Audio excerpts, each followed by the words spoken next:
Welcome to Sangeeta kitchen. Sangeeta কিচেনে আপনাদের সামনে আজকে আরেকটা ছোট্ট টিপস নিয়ে আমি হাজির হয়েছি। সেটা হচ্ছে কুমড়ো ফুলের বড়া। দেখুন, এই সময় কুমড়ো ফুলের বড়া খেতে খুবই ভালো লাগে। এবার এই কুমড়ো ফুলের বড়া, কুমড়োর এইভাবে আমি বোটাটাকে ফেলে দিয়ে বেছে বেছে রেখে দিয়েছি। দেখুন, বেছে বেছে এইভাবে সাজিয়ে সাজিয়ে একসঙ্গে দুটো ফুল এভাবে রেখে দিয়েছি।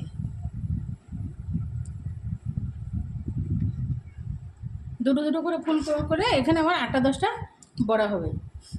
এবার দেখুন, এগুলো অনেকে বেসন দিয়ে করতে পারে, কিন্তু আমি ডাল বাটা দিয়ে করি। মুসুর ডাল বাটা, তার সঙ্গে দিয়ে দেবো সামান্য একটু কালো জিরে আর সামান্য একটু গোটা পোস্ত।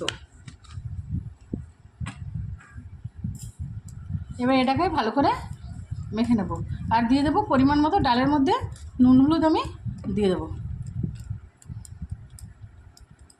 এবার দেখুন আমি বড়াটাকে কী করে ভাজি। কড়াইতে এবার আমি তেল দিয়ে নেব। এবারে দেখুন, হ্যাঁ, দুটো দুটো করে ফুল আমি এভাবে যেভাবে গুছিয়ে রেখেছি,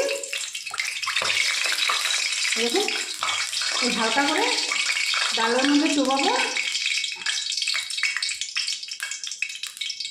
আর এইভাবে কড়াইতে দিয়ে দেবো।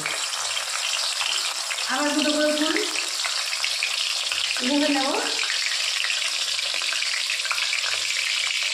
আবার কড়াইতে দিয়ে দেবো।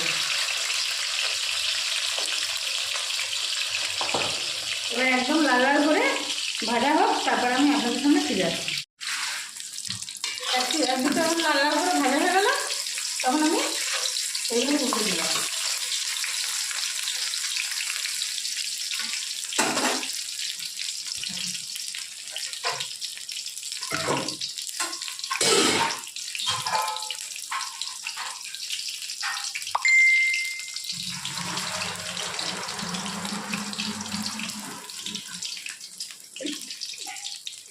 এইভাবে সব বড়াগুলো আমি আবার এরকম দুটো করে ফুল নেবো, একটু ডালে ডোবাবো, আবার এইভাবে বসিয়ে দেবো।